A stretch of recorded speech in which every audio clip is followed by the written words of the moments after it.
Hey, what's up guys, it's Bakes here and thank you for joining me for another top 10 video. Another year has come to an end, 2024 is in the books, and as we move into 2025, this is probably my favourite time of year, channel and content wise, getting the chance to look back at the year prior and put together a list of my 10 favourite horror movies of that prior year. So today's video is my top 10 favourite horror movies of 2024. I say this every January when I'm recording these videos. This is probably my favourite video that I get to record on my channel and put together annually. I just love the chance to go back and look at 10 of my favourite horror movies that stood out to me through the year and getting to share them with you guys. I also love checking out other people's videos and lists and whatever, so let me know your 10 favourites in the comments below, guys, or if you've done a video, feel free to drop it in the comments as well. I will check it out because there's always some hidden gems or ones that you missed through the year where you get around to watching them and you go, damn, yeah, that was really fucking good. So like I said, let me know your 10 favorites in the comments below, guys. But like I said, I always get so hyped this time of year. I think it's the added excitement of also going into a new year and having January to December of all new horror movies and also getting the excitement of that. But before we get into my top 10, as usual, I'll do a quick little overview of my overall thoughts of the horror movies that we got in 2024. I feel like this year I was looking at it as more of a positive. If you watched my top 10 favourite horror movies of 2023 video, I was very vocal about how I thought 2023 wasn't a very strong year for the horror genre. I won't go too deep into that. I just thought overall it was a bit lackluster, to be honest. And this year didn't absolutely floor me, but it was definitely stronger. So I'll take that as a bonus. The total amount of horror movies that I watched for 2024 was 65 horror movies, which wasn't too bad. It's actually a better number than I expected, especially because I've been so busy. Like, I can't even describe how busy I've been towards the back half of this year. So 65 horror movies for 2024 logged, I think, is a pretty good number for me. But before we get into my top 10, the last thing I'll do is quickly list some horror movies that I didn't get around to watching in 2024 that I really wanted to check out.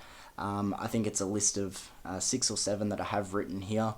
These are ones that were just really high on my radar and I really wanted to get around to watching, but didn't for one reason or another. It's sort of in no particular order, so I'll just go through them now. The first movie was Bird Eater. The second was a movie called The Coffee Table. The Devil's Bath. A movie called Exuma. A movie called Infested. A sort of newer one that popped up on the radar towards the later bit of the year, Red Rooms. And then this one is probably the one that hurt me the most, not being able to check out, and that is Robert Eggers' Nosferatu. That one hurt in particular because I'm pretty sure, if I remember correctly, when I did my top 10 most anticipated horror movies of 2024 last year, going into 2024, I believe that was my number one. I was so keen for Nosferatu, but when it comes out here in Australia, I'll actually be overseas, and where I'm going, I really don't think there's a chance I'm going to be able to watch Nosferatu and then also put this video together. So they're sort of the movies that were really high on my priorities and I really wanted to watch but just didn't get a chance to. I will eventually hopefully get around to most of them. But without delaying any longer, let's get into this list, my top 10 favourite horror movies of the year 2024. Now, as always, when you're picking a movie to come in at your number 10 spot, it's a really tough decision because more often than not, you're cutting another movie that you also really felt like talking about. And I feel like this year, it was like a really tough one. You know, there was 3 or 4 other movies that could have easily taken this number 10 spot. And I'm actually quite surprised with the movie I ended up picking as my number 10. And just to say what it is now, it is The Strangers Chapter 1, coming in at my number 10 here. I was actually really surprised that this one ended up taking my number 10 spot for a couple of reasons. One is I didn't have very high expectations for this movie at all. I kind of just went to watch it for the sake of ticking it off and saying, yep, that's another one done for the year. And another reason why it sort of surprised me is because after watching the movie and thinking back over it throughout the year, I'm actually surprised how much it sort of stuck with me. Not like it's a big brain teaser or like I was just figuring things out or whatever, it's not that kind of movie. But just thinking back and going, you know what, I actually had a pretty solid time watching this one and I was quite entertained and I enjoyed it. So I'll quickly do a brief plot description for The Strangers Chapter 1, and I do mean brief because I'm pretty sure majority of people would know what The Strangers movies are involved with and what goes on in them. But a couple stay in a cabin overnight in this remote town that they're not familiar with, and they get visited by three strangers wearing masks who are trying to get inside, and they start wreaking havoc and whatever. So like I said, quick brief plot there. I'm sure majority of people are familiar with these movies. But like I was saying before, going into this one, I really didn't expect much. I sort of expected it to be sort of a shot-for-shot kind of thing of the original film, maybe with some extra slasher elements, which, to be fair, now that I'm saying it out loud, it still kind of was that. But I really just thought it was going to be like uber cheesy, watching the trailers and seeing some promo stuff. It just gave me like made-for-TV teen sort of vibes. Maybe it's because it had that chick from Riverdale in it. I thought she actually did a pretty good job in this movie, but this movie just surpassed my expectations by a lot. Like, my benchmark was here, and I was like, okay, this movie's actually pretty fucking cool. I was entertained as fuck, and I say that all the time on my channel. The main thing that you want to be from a movie, or at least in my opinion that you want to be from a movie, is entertained. It can be a bad movie, but as long as you're engaged, you're locked in and having fun with it, it's normally a pretty good time. And that's what I found myself with this movie. Even though we're all used to the formula of what goes on in these Strangers films, the home invasion aspect, these masked figures walking around in the background, and the suspense of seeing them there, but the characters don't know they're there. I thought that was pretty effective in this movie again, and pretty creepy as well. It's not quite as suspenseful or as well done as the original Strangers movie, but it did do a pretty good enough job to at least, have me engaged and keep me on the edge of my seat and wanting to watch the rest of the movie. Now, this film isn't perfect by any means. Like I said before, it does sort of fall on the more cheesier side, especially compared to the original Strangers movie. There's some story moments that I don't think were the greatest choices, but not so much I'd say like it ruins the movie or anything. My two biggest negatives with this film, the first one being the final 5 to 10 minutes. I honestly thought the final 5 to 10 minutes was like really dumb, but I won't spoil that for people who haven't seen this movie. And then the other thing that I'd sort of briefly say is a negative, but I'm sort of not sure if I want to commit to it or not, is the idea of them expanding on who the strangers are. And the reason why I'm not committing to this being a massive negative is because they hint to ideas of who the strangers could be and, the potential of expanding on it, but they don't actually do a deep dive in this movie. They sort of set it up for, the coming sequels. We have The Strangers Chapter 2 coming out in 2025, so I guess it's more of a Chapter 2 problem, but I'm not sure how I feel about that idea. I just don't want to say it's a massive negative at the moment because they actually don't do it in this movie.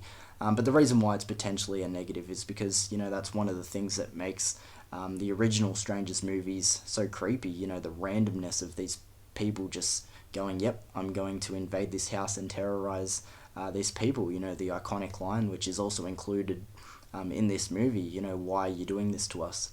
Because you are home. Like, that is really fucking creepy. And the idea of like now, sort of expanding on who the strangers are as people. I'm not sure how I feel about that idea, but like I said, not this film's problem, maybe one further down the track.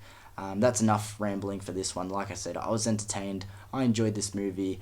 Like I said, maybe not as suspenseful and as genuine, solid filmmaking as what the original Strangers is, but I had a good time. So coming in at my number 10 is The Strangers Chapter 1. Coming in at my number 9 spot is a movie called Strange Darling. This is a movie that did surprise the fuck out of me. I went into it completely blind. I didn't know what it was about. I had no expectations or anything like that. It just was a case of a few people being like, hey, you should probably check out this movie because it's really fucking good. And I threw it on, and as I said, It really surprised the fuck out of me, and obviously I enjoyed it for it to be at my number 9.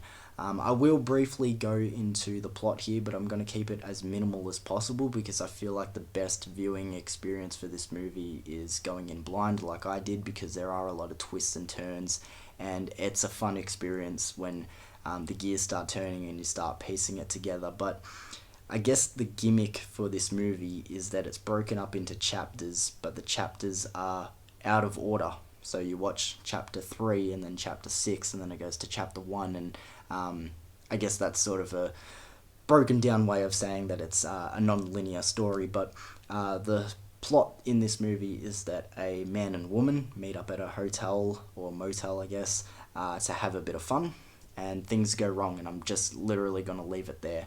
Like I said, this movie surprised the fuck out of me. It's a perfect example of a time where you're watching a movie and it's like 10-15 minutes in and you think that you have it all figured out, and then next minute it just flips everything on its head and you're like, whoa, this is a totally different beast. This is a different animal now. And it sucks you in with so many different elements. You know, it's got revenge, it's got true crime in a way sort of thing. It's kind of got slasher, kind of got road horror as well, if you look at it in a certain lens. But the thing that it does really fucking well is, like what I was saying before, the fact that it's a non-linear story. That was just really fucking cool. And like I said, I thought I had it all figured out. You know, I was watching it 10-15 minutes in and I realized, you know, it's broken up into chapters, and you know, it's going to be non-linear, and I'm like, okay, I can ride with this. I actually wasn't too hyped when it first started happening, but I'm like, okay, I'll see where it's going. But then when the twists start happening and the gears start turning in your head and you're piecing it together, I was like, okay, this is actually really fucking cool. I can appreciate when a movie makes me feel an emotion really intensely, especially when it's an emotion that isn't too common when you watch movies, you know. I feel like common emotions that you get when you watch a movie is like sadness when a movie's sad, and it can make you feel like you're going to cry or something, or joyful, or with horror, fear, you know. But this movie made me frustrated, and not frustrated in a negative way of like, oh, they're doing this wrong or this is annoying about the film. The villain in this movie and the way that they kept keeping themselves one step ahead and getting away with things, oh my god, I was like gritting my teeth. I'm like, this is so fucking annoying, frustrating, but I can appreciate it because it's a credit to how well the story is written and how well the characters are portrayed and everything. I just thought it was really fucking cool. The last time I probably felt that frustrated watching a horror movie was probably Darren Aronofsky's Mother. Like, that movie is so frustrating to me. But it was the same thing here. As I said, the villain in this movie just constantly kept themselves one step ahead. And yeah, obviously I'm not going to spoil the villain and everything because I think that's part of the fun and the twists and whatever. But I just really enjoyed this movie. As I said, probably the biggest surprise. And I still feel like this is an underrated one through the year. I know a lot of people ended up getting around to it, but check out Strange Darling if you haven't, and it is my number 9.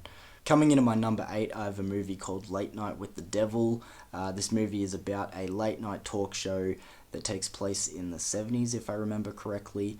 And during the taping of a Halloween special, they have this young girl who apparently was possessed, and she comes on for an interview, and she has this whole history with this cult and everything going on.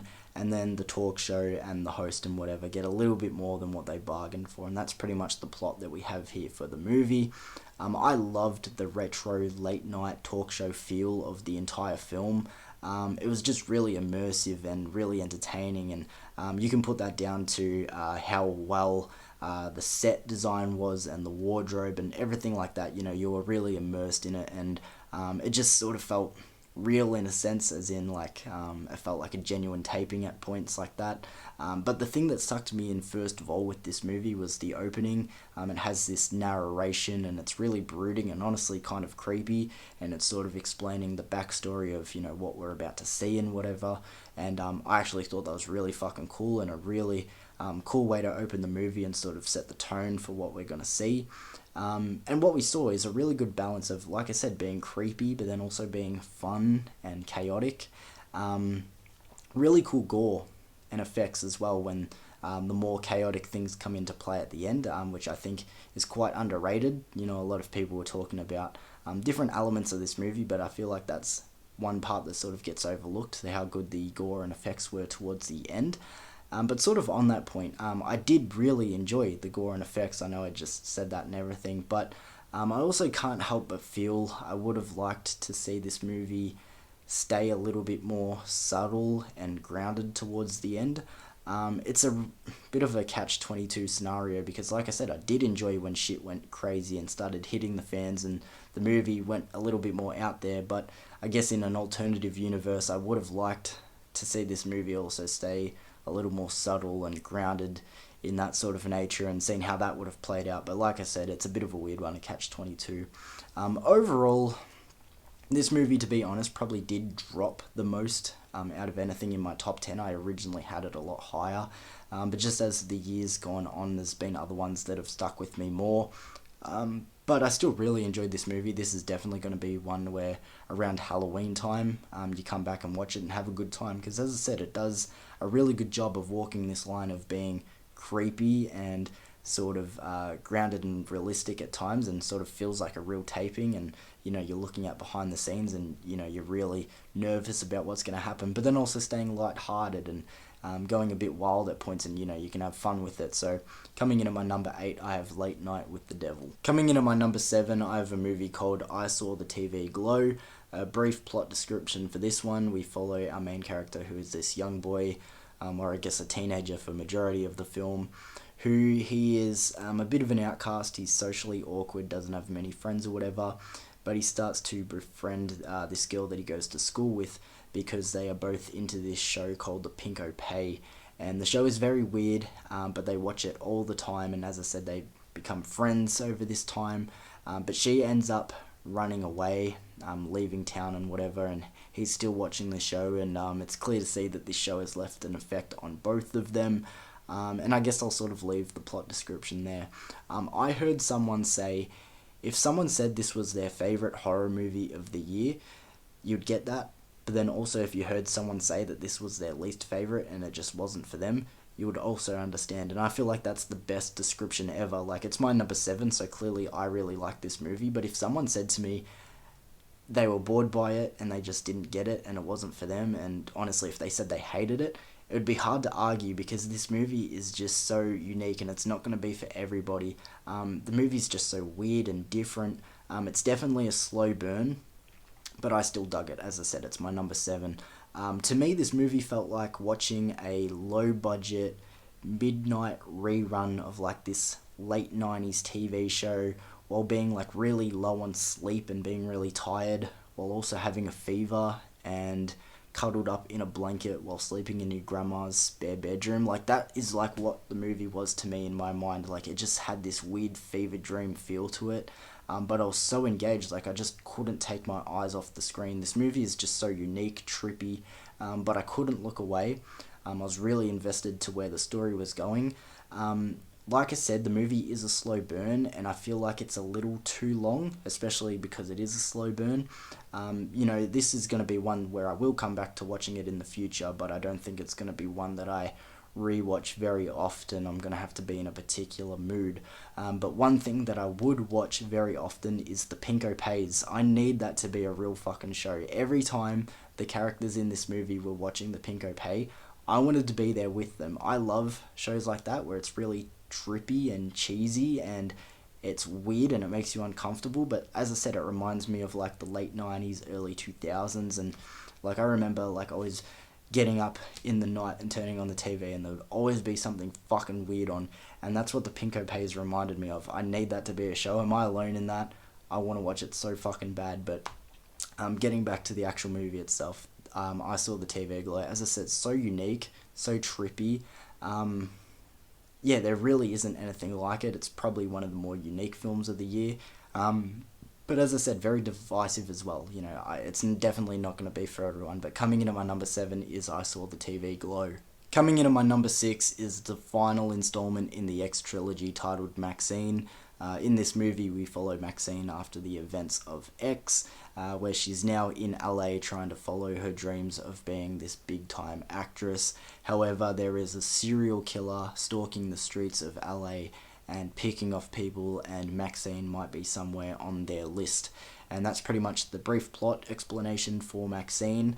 Admittedly, this is probably my least favourite as of now for the X trilogy, but it's still so fucking good. Obviously, I have it at my number 6, so really enjoyed it. But, you know, me saying that it's my least favourite of the 3, you know, take that with a grain of salt, because all 3 films are fucking incredible. It's like a perfect trilogy for me.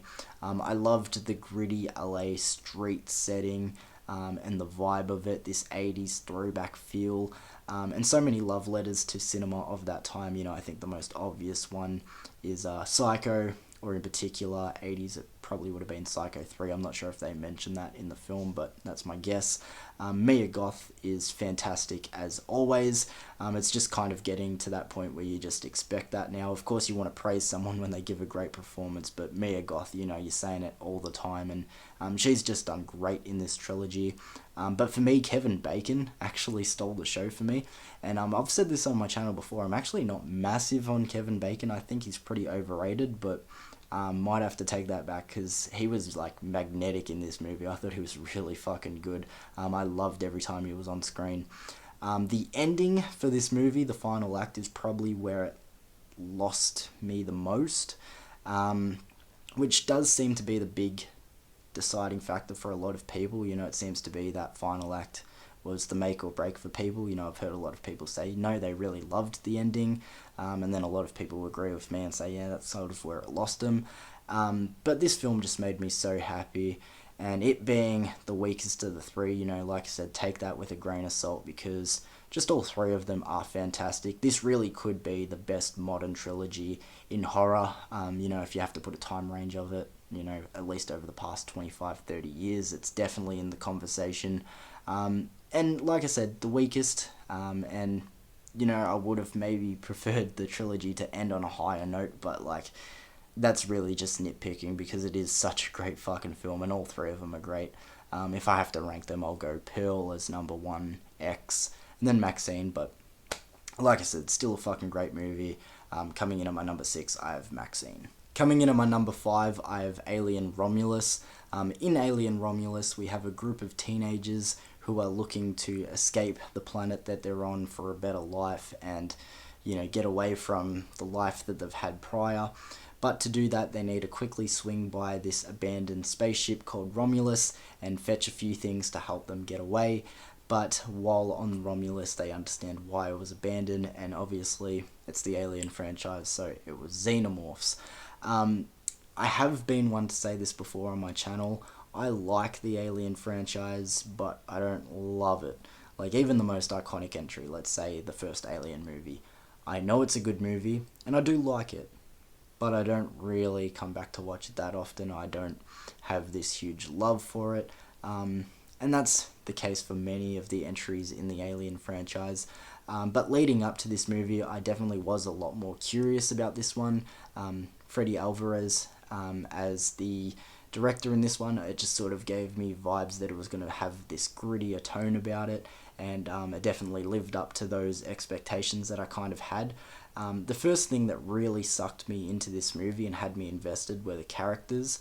A great lead performance by Kaylee Spaney, I believe her name is.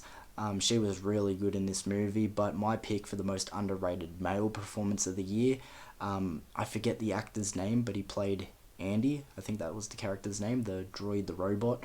He was really fucking good, and like I said, I pretty much heard nobody bring up his performance, and I thought it was fucking fantastic.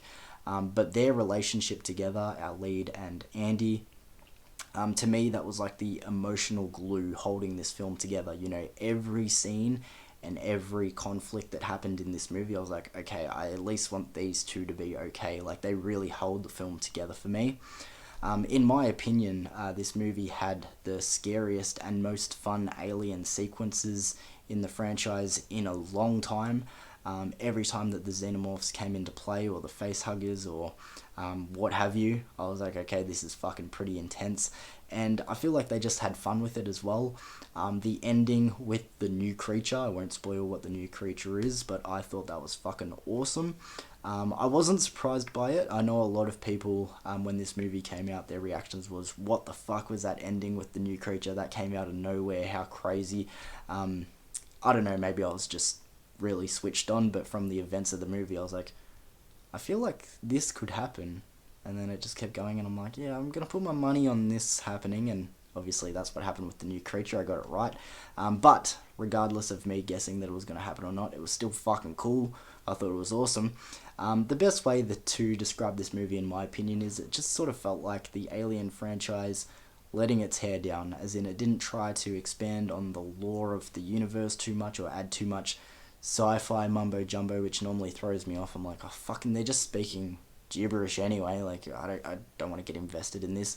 They didn't focus too much on that. They just sort of had fun with it. Like, there's a lot more out there stuff going on in this movie. As I said, it's a bit more gritty and dark, but also being fun. I don't know, I just really dug Alien Romulus a lot more than what I thought I was going to as well, even though I did have interest in it. But coming in at my number 5 is Alien Romulus.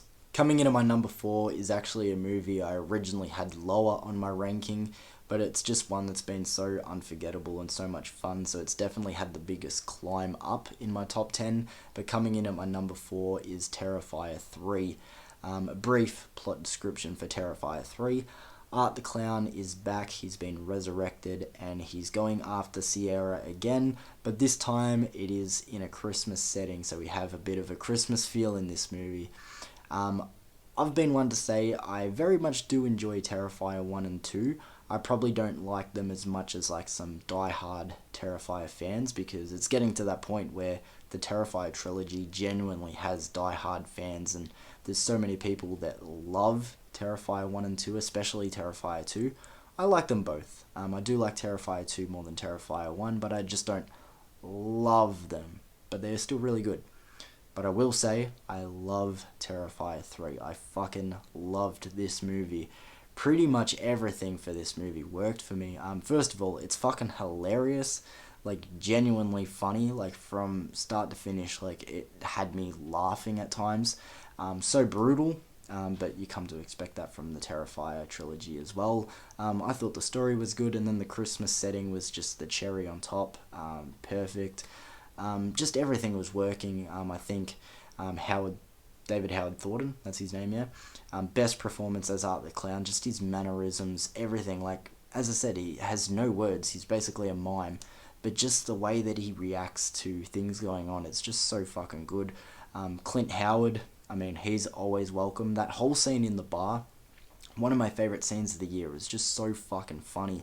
But like I said, this movie just had me in stitches at one moment, but then so grossed out with all the gore and probably some of the most brutal kills in the trilogy yet. This has just become a staple for Christmas time for me. I'm just going to be watching Terrifier 3 annually around Christmas time, just because the vibes are there as well. But it's just such a good movie. Like, as you can tell, I'm just like shooting word vomit right now because I just had such a great time with Terrifier 3. An improvement in my eyes on the first two movies. Even the runtime, because I've been one to say that I think Terrifier 2 is too long, especially for a slasher.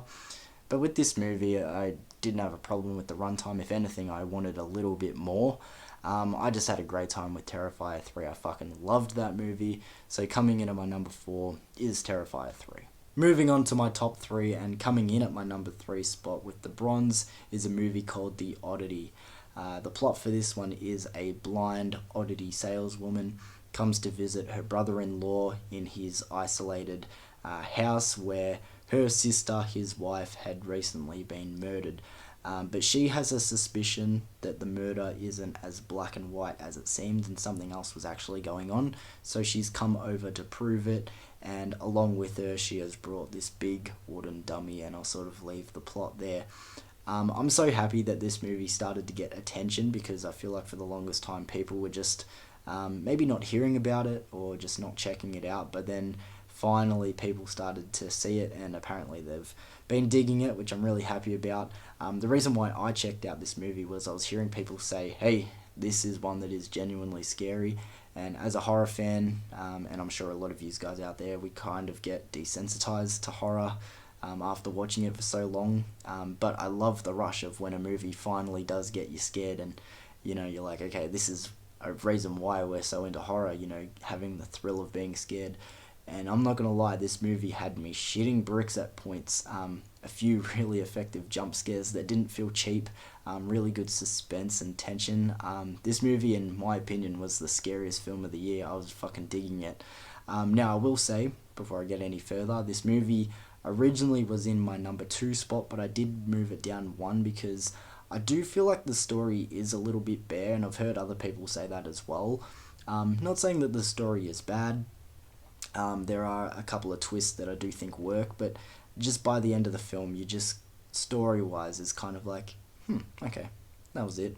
Not saying that the story is bad, just like what I mean is it's not as deep as I feel like it could have been or anything like that. But the atmosphere, the tension, the scares just makes this movie so fucking enjoyable for me. It was insane. I will say the Wooden Man, a lot of people were saying that he was the scariest part of this movie. And he definitely was really fucking creepy, but there was just so many scary moments with different things going on. Like I said, the tension, the atmosphere was really what sold the movie for me. And very refreshing to have scares that feel a little bit more genuine and less cheap. Like I said, there was jump scares in this movie that got me, that just didn't feel like, the ones that we get through mainstream horror. I feel like they were a lot more effective and more genuine, and I really enjoyed that. A small cast, but they all did a great job. Also, just really solid with like a small scale sense of things going on, and sort of one location for the most part. I just found this movie really effective, and as I said, I'm happy that a lot of people started getting around to it. So coming in at my number 3 is The Oddity. And coming in at my number 2 is a movie that might surprise a lot of you. Maybe you didn't expect this movie to make my list at all, especially not to be this high. I was hopeful for this movie, but I didn't expect it to be my number 2, but it's just one that stuck with me throughout the whole year. Constantly had it in the back of my mind. So coming in at my number 2 is a movie called Lisa Frankenstein.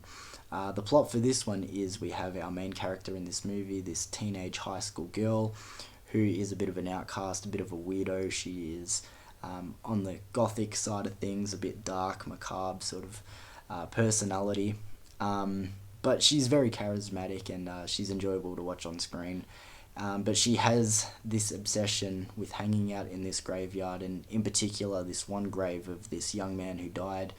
She thinks he's kind of cute and whatever, and after this electrical thunderstorm, his corpse is risen from the grave, and the two of them form this relationship.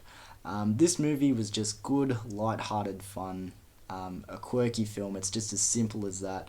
It just felt like it was unapologetically the exact movie that the filmmaker wanted to do. Like, took no input from anyone else, took no notes, just went, no, this is what I care about, this is something I'm passionate about, this is exactly what I want it to be. And you could just feel the love and care that came from this movie. For obvious reasons, it had shades of Jennifer's Body, because of the filmmakers behind it. Sort of had sort of vibes and feels that Jennifer's Body has. Kind of Idle Hands as well. If you've seen Idle Hands, it's kind of like that sort of vibe as well. But I can definitely 100% see this movie being like a cult film in the future. I've already heard so many people come out and say how much they love this movie, but like I said, in the future I can see this one being like a cult film that has this massive fan base.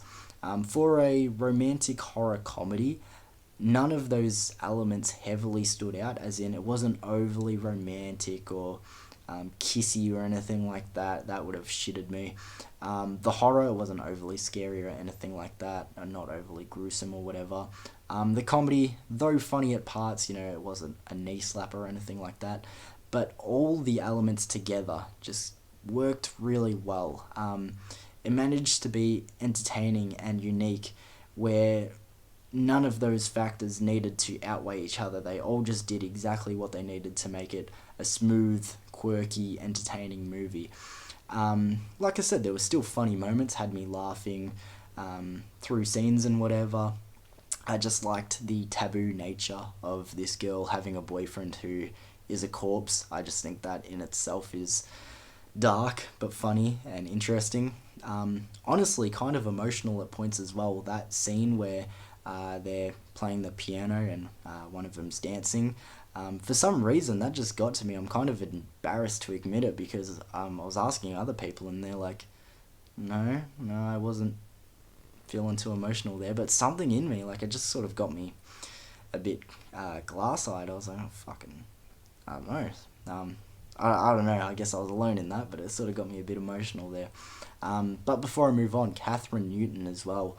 So underrated in the horror genre. You know, when we talk about upcoming new Scream queens, you know, Anya Taylor-Joy, Jenna Ortega is obviously a big one, Mia Goth, like I brought up earlier. Catherine Newton, she needs to be up there. Maybe not on the same tier as those three, but she does some fucking great stuff. Obviously this, Abigail, which also came out this year. Freaky, she's so fucking good in that movie. But yeah, Lisa Frankenstein, I thought this movie was a lot of fun. I had a great time, and it is my number 2 for 2024. And coming in as my number 1, my favourite movie of 2024, I mean, I feel like if it wasn't mentioned up until this point, it's quite obvious what it is, but my number 1 is The Substance. The plot for The Substance is our lead in this movie. Once upon a time, she was the it woman of Hollywood. She was the biggest name going around. Everyone loved her. Beautiful, talented, everything like that. But now in the present time of this movie, she is past her prime. She's doing this workout fitness show. But the executives and everyone behind the scenes, and I guess the public in general, have sort of moved on from her. You know, they see her as old, past her prime, she's done, move on, bring the next young thing in. And it's got a lot of commentary on that. It's actually quite sad and depressing, you know, once someone becomes older and, you know, they don't have the looks that they once had, and you know, they fall out of people's eye, you know, you sort of just move them along. And as I said, it's quite depressing and sad the way that it's portrayed in this movie, but it is very relevant and true. But our lead in this movie, you know, she's quite upset by that, and she's just looking for a way to hang on to something that she once had, and she gets this opportunity when she comes across this drug called The Substance. And I won't explain what The Substance does for those who haven't seen this movie, but it goes into some body horror, David Cronenberg type territory there. So moving on, not much word came out for this movie. You know, it just sort of came out of nowhere, and everyone was like, okay, what is this film? Maybe there was slight murmurs and whatever, but once people started checking it out, this movie went boom and sort of took the world by storm. Just the dream-like quality of this movie, where it felt equally grounded, but then also like a drug trip. It had beautiful colours. It sort of has that weird thing where you're not sure where the movie is set in time. If you've seen the movie It Follows, it's kind of like that, where it feels like it could be set in modern time, but then it also could be set in the past, like the 90s or 80s or something. It's sort of got that going for it, but it suits the vibe of the film really well. It's just got so many different things going for it. It's like this well-made B-movie, but it also has deep enough qualities and commentary and things to say as well. It's got body horror, like I said, it feels very Cronenberg. Really funny moments. At times, this movie is genuinely funny, but definitely a black comedy. It's very dark with its humour and everything. Demi Moore is fantastic in this film. She is one of our 2 leads. This is her best role of her career, in my opinion. Obviously, as a horror fan, it's slim pickings on Demi Moore horror roles, but I've seen her in other things as well, and I think she is genuinely fantastic in this film. And like I said, her role and the way that she portrays her character, it's very sad and depressing at times. Like, you really do feel for her, and you can understand what her character's motives are and what she's trying to do, but it's really depressing and it's really sad. And as I said, the commentary and what's going on in this movie, the themes are very relevant to what's actually going on in real life. Her co-lead in this movie, Margaret Qualley, she is also fantastic. I feel like they're just equally as good as each other in this film. This movie just kept surprising me and upping the ante in every aspect of the film. As it went on, it just got more interesting, it got weirder, it gets grosser. That's an underrated part of this movie. This movie is like fucking disgusting. It's so nasty. Like, I couldn't eat while watching this movie. I had popcorn with me, and I think when the movie was over, like, I only got through half of it, and I fucking chow down on popcorn. But it is really gross. It's really nasty, and it just got more dark as well. It just got to a point in this movie where I thought it was ending, and I was like, okay, yeah, I sort of guessed it was gonna go here, but then it just kept going, and I'm like, okay, there's more to come, and then it kept going again, and I'm like, oh my god, this is just getting wild. And then I thought the movie was gonna close, maybe like 5-10 minutes left, and then it went again, and it wasn't dragging at all. It just kept towing me along, and I'm like, this is fucking awesome. And then by the time the movie actually is at its end and there's like 5 minutes left, obviously I don't want to spoil anything, but that scene where the thing goes over the Hollywood star, that final shot in the film, this is kind of cringe, but I literally said to myself out loud in the cinema, I fucking love this movie.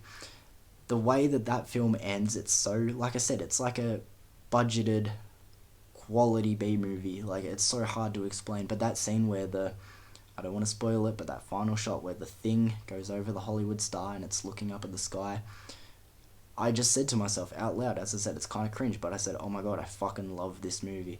As I said, the themes, the commentary, I could talk about The Substance all day. This is easily one of my favourite films of the decade so far. It fucking blew me away.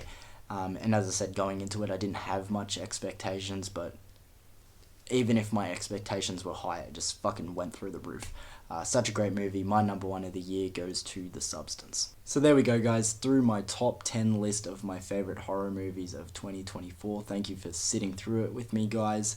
As usual, before I do my outro, a quick little recap of the movies that I had here. So my number 10 was The Strangers Chapter 1. My number 9 was Strange Darling. My number 8 was Late Night with the Devil. Number 7 was I Saw the TV Glow. Number 6 was Maxine. Number 5 was Alien Romulus. Number 4 was Terrifier 3. Number 3 was The Oddity. Number 2 was Lisa Frankenstein. And my number 1 was The Substance. As I said, there was a lot of movies that could have potentially made that list, but I just didn't get around to. As I said, the biggest one was Nosferatu. I'm so bummed that I'm going to miss out on it this year. Obviously, I'll get around to it eventually, but would have loved to have seen it before putting this list together. But Nosferatu, I think Bird Eater was the other like really big one that I'm bummed on. Sort of Red Rooms as well. I'm just going to end up listing the list that I did at the start. But guys, let me know your favourite horror movies of 2024 in the comments below. Do a top 10 or just list a couple, or even ones that maybe didn't make your top 10 but you feel like are underrated or something. Feel free to just let loose. If you've done a video yourself, just put it in the comments below. I'll get around to watching it, sure. Like I said, I just love doing these videos. I love sharing my thoughts with you guys and hearing back from yous. You know, if you've seen any of these movies and agree or have different opinions, go for it in the comments. But thank you for joining me as always, guys. As I said, I love this time of year. By the time you're watching it, this is pre-recorded, I will be on my holiday, so maybe I'm a little bit slow to reply in the comments. Not just with this video, but all the videos that come out in January. Sorry about that, guys. Just away, but I appreciate you guys as always, and I'll see you for another video soon. Peace.